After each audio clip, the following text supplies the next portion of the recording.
नमस्कार साहित्य प्रेमियों। आज हम लेकर आए हैं मुंशी प्रेमचंद जी की लिखी कहानी महातीर्थ।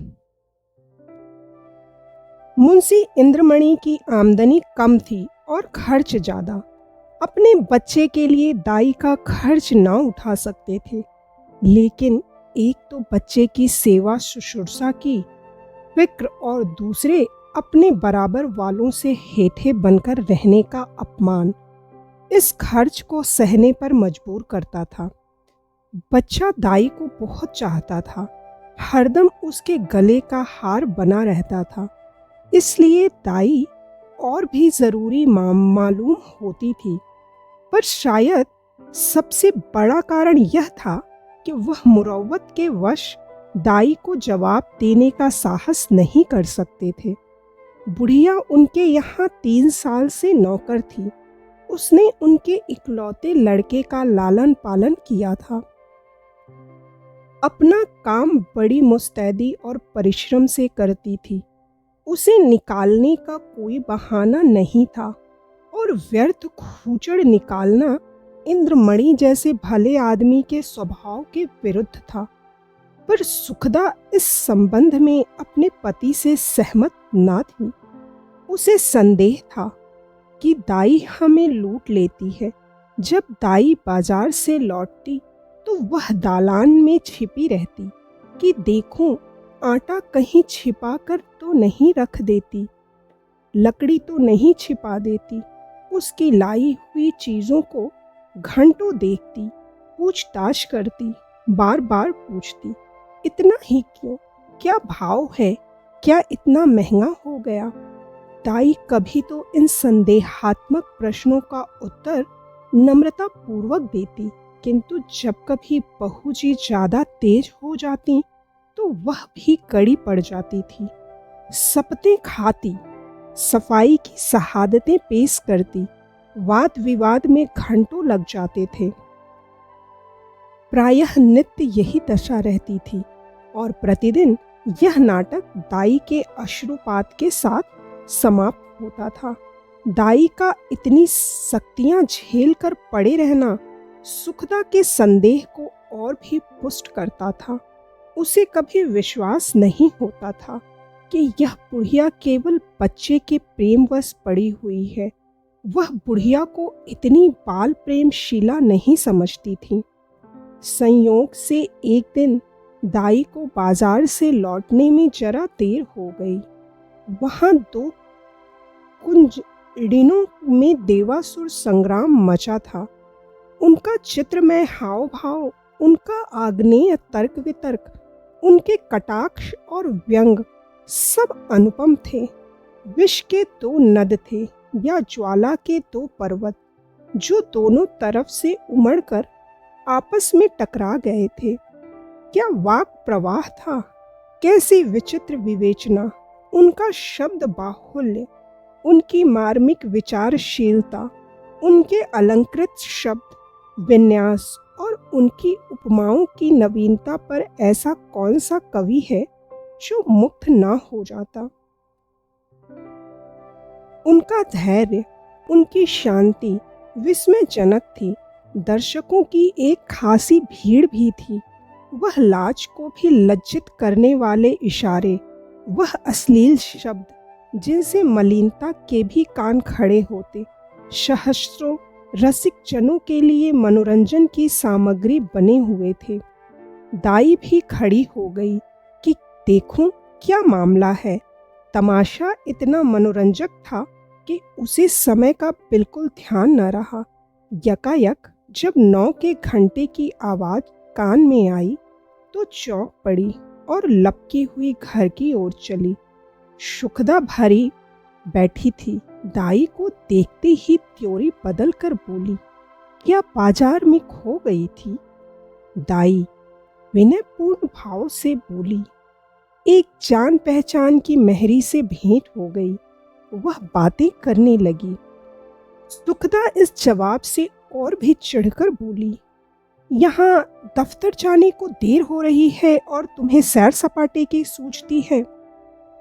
परंतु दाई ने इस समय दबने में ही कुशल समझी।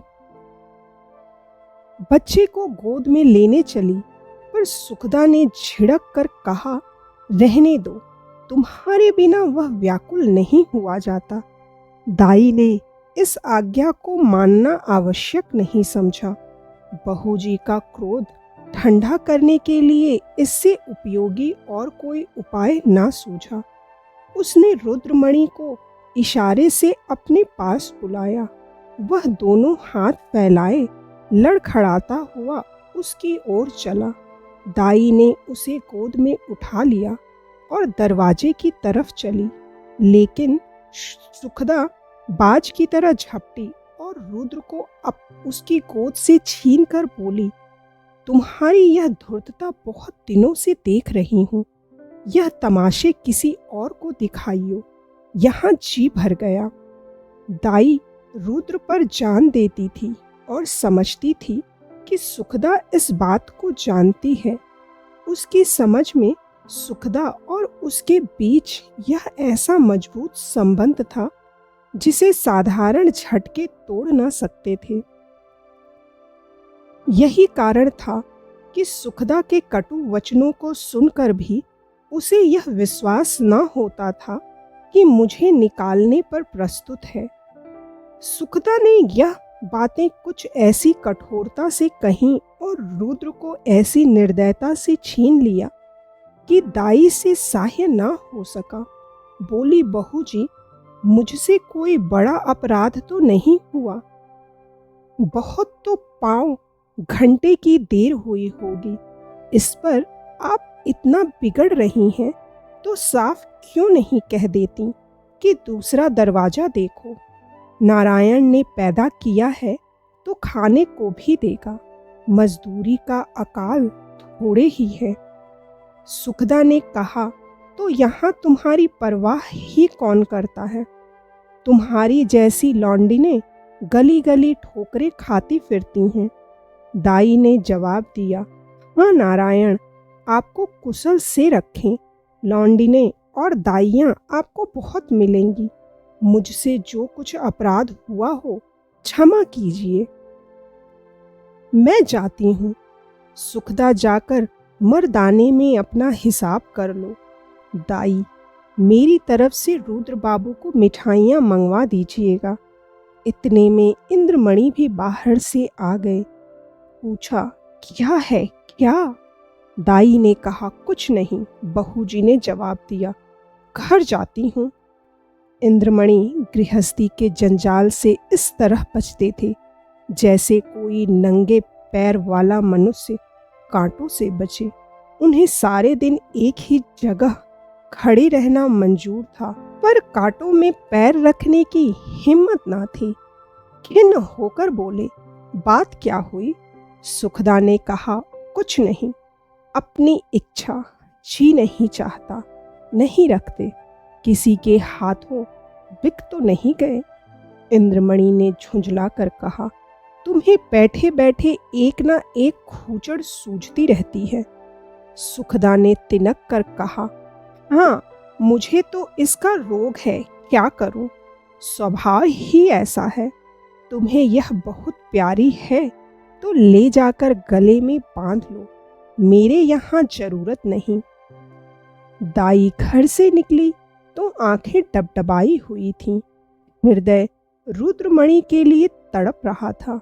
जी चाहता था कि एक बार बालक को लेकर प्यार कर लूं, पर यह अभिलाषा लिए हुए ही उसे घर से बाहर निकलना पड़ा।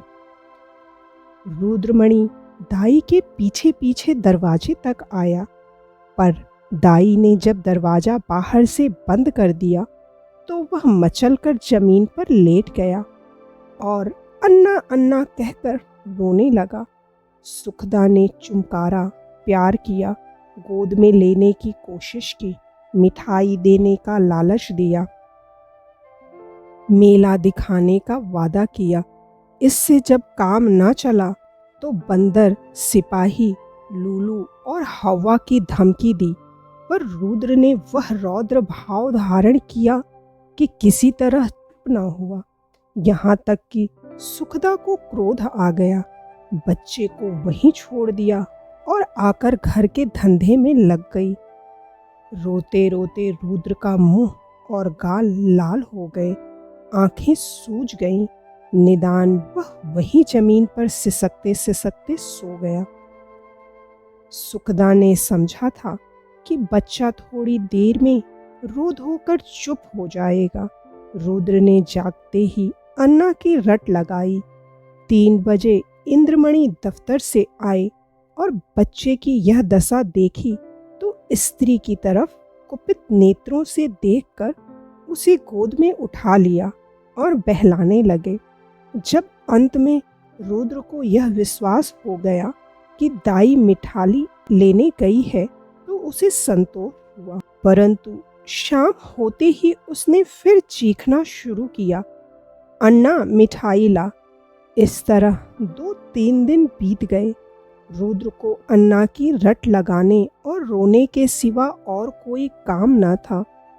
वह शांत प्राकृतिक कुत्ता जो उसकी गोद से एक क्षण के लिए भी न उतरता था, वह मौन व्रतधारी बिल्ली जिसे ताक पर देखकर वह खुशी से फूला न समाता था, वह पंखहीन चिड़िया जिस पर वह जान देता था, सब उसके चित्त से उतर गए। वह उनकी तरफ आंख उठाकर भी न देखता। अन्ना जैसी जीती जागती, प्यार करने वाली, गोद में लेकर घुमाने वाली, थपक थपक कर सुलाने वाली, गा गा कर खुश करने वाली चीज का स्थान उन निर्जीव चीजों से पूरा ना हो सकता था। वह अक्सर सोते सोते चौंक पड़ता, अन्ना अन्ना पुकार कर हाथों से इशारा करता, मानो उसे बुला रहा है। अन्ना की खाली कोठरी में घंटों बैठा रहता। उसे आशा होती कि अन्ना यहाँ आती होगी। इस कोठरी का दरवाजा खुलते सुनता तो अन्ना अन्ना कहकर दौड़ता। समझता कि अन्ना आ गई। उसका भरा हुआ शरीर घुल गया, गुलाब जैसा चेहरा सूख गया। माँ और बाप उसकी मोहनी हंसी के लिए तरस कर रह जाते थे। यदि बहुत गुदगुदाने या छेड़ने से हंसता भी तो ऐसा जान पड़ता था कि दिल से नहीं हंसता, केवल दिल रख लेने के लिए हंस रहा है। उसे अब दूध से प्रेम न था, न मिश्री से, न मेवे से, न मीठे बिस्किट से, न ताजी इमरती से। उनमें मजा तब था जब अन्ना अपने हाथों से खिलाती थी। वह उनमें मजा नहीं था। 2 साल का लहलहाता हुआ सुंदर पौधा मुरझा गया। वह बालक जिसे गोद में उठाते ही नरमी गर्मी और भारीपन का अनुभव होता था, अब सूख कर कांटा हो गया। सुखदा अपने बच्चे की यह दशा देखकर भीतर ही भीतर कुढ़ती, अपनी मूर्खता पर पछताती। इंद्रमणि जो शांति प्रिय आदमी थे, अब बालक को गोद से अलग ना करते थे। उसे रोज साथ हवा खिलाने ले जाते थे, नित्य नए खिलौने लाते थे, पर मुरझाया हुआ पौधा किसी तरह भी न पनपता था। दाई उसके लिए संसार की सूर्य थी। उस स्वाभाविक गर्मी और प्रकाश से वंचित रहकर हरियारी को बाहर कैसे दिखाता। दाई के बिना अब चारों ओर सन्नाटा दिखाई देता था। दूसरी अन्ना तीसरे ही दिन रख ली गई थी, पर रुद्र उसकी सूरत देखते ही मुंह छिपा लेता था, मानो वह कोई डाइन या चुड़ैल हो। प्रत्यक्ष रूप में दाई को ना देखकर रुद्र अब उसकी कल्पना में मग्न रहता। वहां उसकी अन्ना चलती फिरती दिखाई देती थी। उसकी वह गोद थी, वही स्नेह, वही प्यारी प्यारी बातें, वही प्यारे गाने, वही मजेदार मिठाइयाँ, वही सुहावना संसार, वही आनंदमय जीवन। अकेले बैठकर कल्पित अन्ना से बातें करता। अन्ना कुत्ता भूखे, अन्ना गाय दूध देती, अन्ना उजला उजला घोड़ा दौड़े। सवेरा होते ही लोटा लेकर दाई की कोठरी में जाता और कहता, अन्ना पानी। दूध का गिलास लेकर उसकी कोठरी में रख आता और कहता, अन्ना दूध पिला। अपनी चारपाई पर तकिया रखकर चादर से ढांक देता और कहता, अन्ना सोती है। सुखदा जब खाने बैठती तो कटोरे उठा उठा कर अन्ना की कोठरी में ले जाता और कहता, अन्ना खाना खाएगी। अन्ना अब उसके लिए एक स्वर्ग की वस्तु थी, जिसके लौटने की अब उसे बिल्कुल आशा न थी। रुद्र के स्वभाव में धीरे धीरे बालकों की चपलता और सजीवता की जगह एक निराशाजनक धैर्य, एक आनंद विहीन शिथिलता दिखाई देने लगी। इस तरह 3 हफ्ते गुजर गए। बरसात का मौसम था। कभी बेचैन करने वाली गर्मी, कभी हवा के ठंडे झोंके, बुखार और जुकाम का जोर था। रुद्र की दुर्बलता इस ऋतु परिवर्तन को बर्दाश्त न कर सकी। सुखदा उसे फला लैन का कुर्ता पहनाए रखती थी, उसे पानी के पास नहीं जाने देती, नंगे पैर एक कदम भी नहीं चलने देती। पर सर्दी लग ही गई। रुद्र को खांसी और बुखार आने लगा। प्रभात का समय था। रुद्र चारपाई पर आंख बंद किए पड़ा था। डॉक्टरों का इलाज निष्फल हुआ। सुखदा चारपाई पर बैठी उसकी छाती में तेल की मालिश कर रही थी और इंद्रमणि विषाद की मूर्ति बने हुए करुणापूर्ण आंखों से बच्चे को देख रहे थे। इधर सुखदा से बहुत कम बोलते थे। उन्हें उससे एक तरह की घृणा सी हो गई थी। वह रुद्र की बीमारी का एकमात्र कारण उसी को समझते थे। वह उनकी दृष्टि में बहुत नीच स्वभाव की स्त्री थी। सुखदा ने डरते डरते कहा, आज बड़े हकीम साहब को बुला लेते, शायद उनकी दवा से फायदा हो। इंद्रमणि ने काली घटाओं की ओर देखकर रुखाई से जवाब दिया, बड़े हकीम नहीं, यदि धनवंतरी भी आवे तो भी उसे कोई फायदा ना होगा। सुखदा ने कहा, तो क्या अब किसी की दवा ना होगी? इंद्रमणि, बस इसकी एक ही दवा है और अलभ्य है। सुखदा, तुम्हें तो बस वही धुन सवार है। क्या बुढ़िया आकर अमृत पिला देगी? इंद्रमणि, वह तुम्हारे लिए चाहे विष हो, पर लड़के के लिए अमृत ही होगी। सुखदा, मैं नहीं समझती कि ईश्वर इच्छा उसके अधीन है।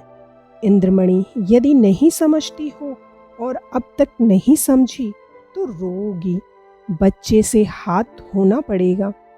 सुखदा, चुप भी रहो, क्या अशुभ मुंह से निकालते हो? यदि ऐसी ही जली कटी सुननी है तो बाहर चले जाओ। इंद्रमणि, तो मैं जाता हूँ, पर याद रखो यह हत्या तुम्हारी ही गर्दन पर होगी। यदि लड़के को तंदुरुस्त देखना चाहती हो तो उसी दाई के पास जाओ, उससे विनती और प्रार्थना करो, क्षमा मांगो। तुम्हारे बच्चे की जान उसी की दया के अधीन है। सुखदा ने कुछ उत्तर नहीं दिया। उसकी आंखों से आंसू जारी थे। इंद्रमणि ने पूछा, क्या मर्जी है, जाऊं उसे बुला लाऊं? सुखदा, तुम क्यों जाओगे, मैं आप चली जाऊंगी। इंद्रमणि, नहीं, क्षमा करो, मुझे तुम्हारे ऊपर विश्वास नहीं है। ना जाने तुम्हारी जबान से क्या निकल पड़े कि जो वह आती भी तो ना आवे। सुखदा ने पति की ओर फिर तिरस्कार की दृष्टि से देखा और बोली, हाँ और क्या, मुझे अपने बच्चे की बीमारी का शोक थोड़े ही है। मैंने लाज के मारे तुमसे कहा नहीं, पर मेरे हृदय में यह बात बार बार उठी। यदि मुझे दाई के मकान का पता मालूम होता तो मैं कब की उसे मना लाई होती। वह मुझसे कितनी ही नाराज हो, पर रुद्र से उसे प्रेम था और आज ही उसके पास जाऊंगी। तुम विनती करने को कहते हो, मैं उसके पैरों पड़ने के लिए तैयार हूँ। उसके पैरों को आंसुओं से भिगोऊंगी और जिस तरह राजी होगी राजी करूंगी। सुखदा ने बहुत धैर्य धरकर यह बातें कही। परंतु उमड़ते हुए आंसू न रुक सके। इंद्रमणि ने स्त्री की ओर सहानुभूति पूर्वक देखा और लज्जित हो बोले, मैं तुम्हारा जाना उचित नहीं समझता, मैं खुद ही जाता हूँ। कैलासी संसार में अकेली थी। किसी समय उसका परिवार गुलाब की तरह फूला हुआ था, परंतु धीरे धीरे उसकी सब पत्तियां गिर गईं। अब उसकी सब हरियाली नष्ट भ्रष्ट हो गई और अब वही एक सूखी हुई टहनी उस हरे भरे पेड़ की चिन्ह रह गई थी। परंतु रुद्र को पाकर इस सूखी हुई टहनी में जान पड़ गई थी। इसमें हरी भरी पत्तियां निकल आई थीं। वह जीवन जो अब तक नीरस और शुष्क था, अब सरस और सजीव हो गया था। अंधेरे जंगल में भटके हुए पथिक को प्रकाश की झलक आने लगी। अब उसका जीवन निरर्थक नहीं बल्कि सार्थक हो गया था। कैलाशी रुद्र की भोली भाली बातों पर निछावर हो गई, पर वह अपना स्नेह सुखदा से छिपाती थी, इसलिए कि माँ के हृदय में द्वेष न हो। वह रुद्र के लिए माँ से छिपकर मिठाइयाँ लाती और उसे खिलाकर प्रसन्न होती। वह दिन में 2-3 बार उसे उबटन मलती कि बच्चा खूब पुष्ट हो। वह दूसरों के सामने उसे कोई चीज़ नहीं खिलाती कि उसे नज़र लग जाएगी। सदा वह दूसरों से बच्चे के अल्पाहार का रोना रोया करती। उसे बुरी नज़र से बचाने के लिए ताबीज और गंडे लाती रहती। यह उसका विशुद्ध प्रेम था, उसमें स्वार्थ की गंध भी न थी। इस घर से निकलकर आज कैलाशी की वह दशा थी जो थिएटर में यकायक बिजली लैंपों के बुझ जाने से दर्शकों की होती है। उसके सामने वही सूरत नाच रही थी, कानों में वही प्यारी प्यारी बातें गूंज रही थीं। उसे अपना घर काटे खाता था, उस काल कोठरी में दम घुट जाता था। रात ज्यों त्यों कर कटी। सुबह को वह घर में झाड़ू लगा रही थी। बाहर ताजे हलवे की आवाज़ सुनकर बड़ी फुर्ती से घर से बाहर निकल आई। जब याद आ गया, आज हलवा कौन खाएगा, आज गोद में बैठकर कौन चहकेगा। वह मधुर गान सुनने के लिए जो हलवा खाते समय रुद्र की आंखों से, होठों से और शरीर के एक एक अंग से बरसता कैलाशी का हृदय तड़प गया। वह व्याकुल होकर घर से बाहर निकली कि चलूं रुद्र को देख आऊं, पर आधे रास्ते से लौट गई। रुद्र कैलाशी के ध्यान से एक क्षण के लिए भी नहीं उतरता था। वह सोते सोते चौंक पड़ती, जान पड़ता रुद्र डंडे का घोड़ा दबाए चला आता है। पड़ोसियों के पास जाती तो रुद्र ही की चर्चा करती। रुद्र उसके दिल और जान में बसा हुआ था। सुखदा के कठोरतापूर्ण कुव्यवहार का उसके हृदय में ध्यान नहीं था। वह रोज इरादा करती थी कि आज रुद्र को देखने चलूंगी। उसके लिए बाजार से मिठाइयाँ और खिलौने लाती, घर से चलती पर रास्ते से लौट आती। कभी 2-4 कदम से आगे नहीं बढ़ा जाता। कौन मुंह लेकर जाऊं? जो प्रेम को धूर्तता समझता हो उसे कौन सा मुंह दिखाऊं? कभी सोचती, यदि रुद्र मुझे ना पहचाने तो बच्चों के प्रेम का ठिकाना ही क्या, नई दाई से हिल मिल गया होगा। यह ख्याल उसके पैरों पर जंजीर का काम कर जाता था। इस तरह 2 हफ्ते बीत गए।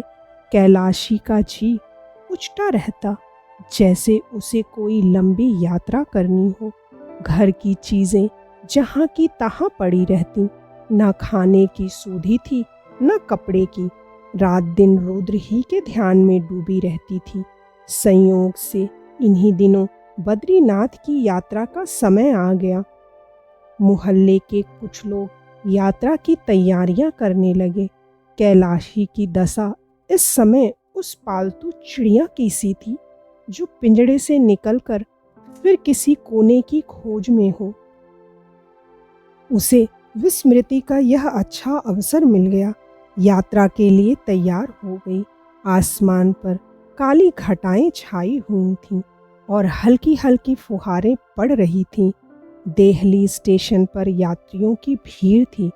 कुछ गाड़ियों पर बैठे थे, कुछ अपने घर वालों से विदा हो रहे थे। चारों तरफ एक हलचल सी मची थी। संसार, माया आज भी उन्हें जकड़े हुए थी। कोई स्त्री को सावधान कर रहा था कि धान कट जावे तो तालाब वाले खेत में मटर बो देना और बाग के पास गेहूं। कोई अपने जवान लड़के को समझा रहा था आसामियों पर बकाया लगाना की नालिश में देर ना करना और 2 रुपए सैकड़ा सूद जरूर काट लेना। एक बूढ़े व्यापारी महाशय अपने मुनीम से कह रहे थे कि माल आने में देर हो तो खुद चले जाइएगा और चल तो माल लीजिएगा, नहीं तो रुपया फंस जाएगा। पर कोई कोई ऐसे श्रद्धालु मनुष्य भी थे जो धर्म मग्न दिखाई देते थे।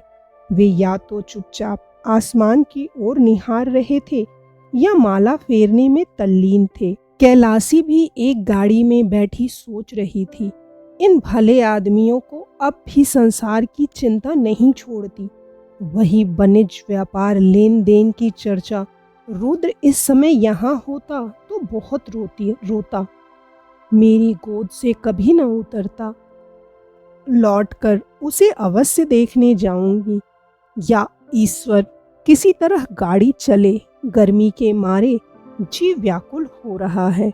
इतनी घटा उमड़ी हुई है किंतु बरसने का नाम नहीं लेती। मालूम नहीं यह रेल वाले क्यों देर कर रहे हैं। झूठ मूठ इधर उधर दौड़ते फिरते हैं। यह नहीं कि झटपट गाड़ी खोल दे, यात्रियों की जान में जान आए। एकाएक उसने इंद्रमणि को बाइसिकल लिए प्लेटफॉर्म पर आते देखा। उसका चेहरा उतरा हुआ और कपड़े पसीने से तर थे। वह गाड़ियों में झांकने लगे। कैलाशी केवल यह जताने के लिए कि मैं भी यात्रा करने जा रही हूँ, गाड़ी से बाहर निकल आई और इंद्रमणि उसे देखते ही लपक कर करीब आ गए और बोले, क्यों कैलाशी, तुम भी यात्रा को चली? कैलाशी ने सवर्ग दीनता से उत्तर दिया, हाँ, यहाँ क्या करूं, जिंदगी का कोई ठिकाना नहीं, मालूम नहीं कब आंखें बंद हो जाएं। परमात्मा के यहाँ मुंह दिखाने का भी तो कोई उपाय होना चाहिए। रुद्र बाबू अच्छी तरह हैं। इंद्रमणि, अब तो जा ही रही हो, रुद्र का हाल पूछ कर क्या करोगी? उसे आशीर्वाद देती रहना। कैलाशी की छाती धड़कने लगी। घबरा कर बोली, उनका जी अच्छा नहीं है क्या? इंद्रमणि, वह तो उसी दिन से बीमार है जिस दिन तुम वहां से निकली। 2 हफ्ते तक उसने अन्ना अन्ना की रट लगाई। अब 1 हफ्ते से खांसी और बुखार में पड़ा है। सारी दवाइयाँ करके हार गया, कुछ फायदा न हुआ। मैंने सोचा था कि चलकर तुम्हारी अनुनय विनय करके लिवा लाऊंगा। क्या जाने तुम्हें देखकर उसकी तबीयत संभल जाए। पर तुम्हारे घर पर आया तो मालूम हुआ कि तुम यात्रा करने जा रही हो। अब किस मुंह से चलने को कहूँ? तुम्हारे साथ सलूक ही कौन सा अच्छा किया था जो इतना साहस करो। फिर पुण्य कार्य में विघ्न डालने का भी डर है। जाओ, उसका ईश्वर मालिक है। आयु शेष है तो बच ही जाएगा, अन्यथा ईश्वरी गति में किसी का क्या वश। कैलाशी की आंखों के सामने अंधेरा छा गया।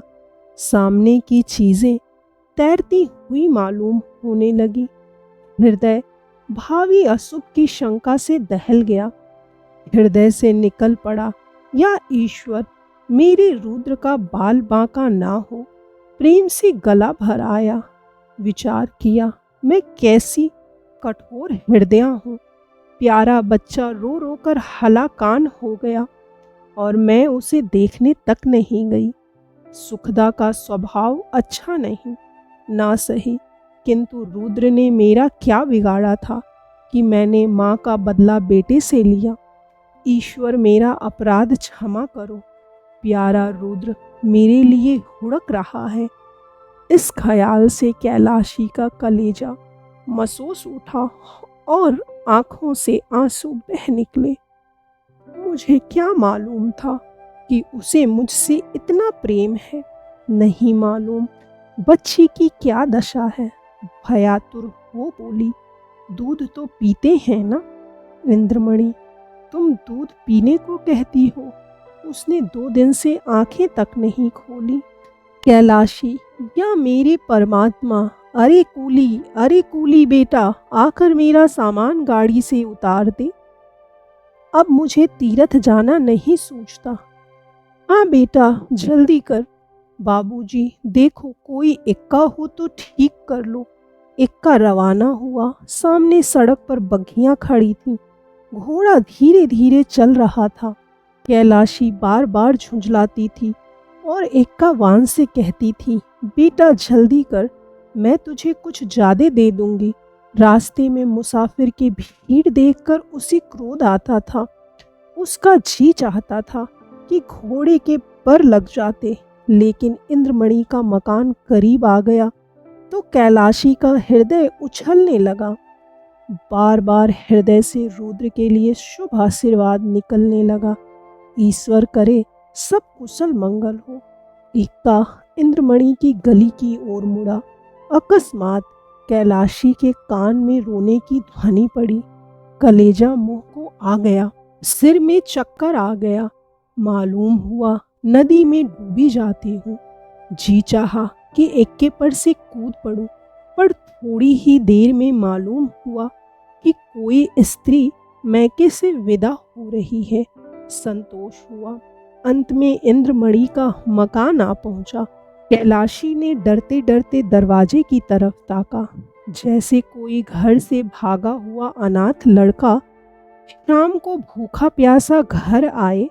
दरवाजे की ओर सटकी हुई आंखों से देखे कि कोई बैठा तो नहीं है। दरवाजे पर सन्नाटा छाया हुआ था। महाराज बैठा सुरती मल रहा था। कैलाशी को जरा ढांढस हुआ। घर में बैठी तो नई दाई पुलटिस पका रही है। हृदय में बल का संचार हुआ। सुखदा के कमरे में गई तो उसका हृदय गर्मी के मध्याह्न काल के सदृश कांप रहा था। सुखदा रुद्र को गोद में लिए दरवाजे की ओर एक टक ताक रही थी। शोक और करुणा की मूर्ति बनी थी। कैलाशी ने सुखदा से कुछ नहीं पूछा। रुद्र को उसकी गोद से लिया और उसकी तरफ सजल नैनों से देखकर कहा, बेटा रुद्र, आंखें खोलो। रुद्र ने आंखें खोली। क्षण भर दाई को चुपचाप देखता रहा। यकायक दाई के गले से लिपट कर बोला, अन्ना आई, अन्ना आई। रुद्र का पीला मुरझाया हुआ चेहरा खिल उठा, जैसे बुझते हुए दीपक में तेल पड़ जाए। ऐसा मालूम हुआ मानो वह कुछ बढ़ गया है। 1 हफ्ता बीत गया। प्रातः काल का समय था। रुद्र आंगन में खेल रहा था। इंद्रमणि ने बाहर से आकर उसे गोद में उठा लिया और प्यार से बोली, तुम्हारी अन्ना को मार कर भगा दे। रुद्र ने मुंह बनाकर कहा, नहीं, रोएगी। कैलाशी बोली, क्यों बेटा, तुमने तो मुझे बद्रीनाथ नहीं जाने दिया। मेरी यात्रा का पुण्य फल कौन देगा? इंद्रमणि ने मुस्कुराकर कहा, तुम्हें उससे कहीं अधिक पुण्य हो गया। यह तीर्थ महातीर्थ है। यदि इस प्रस्तुति ने आपके हृदय को स्पर्श किया हो तो कृपया इस वीडियो को लाइक करें, शेयर करें और साहित्य सागर चैनल को सब्सक्राइब करना ना भूलें। धन्यवाद।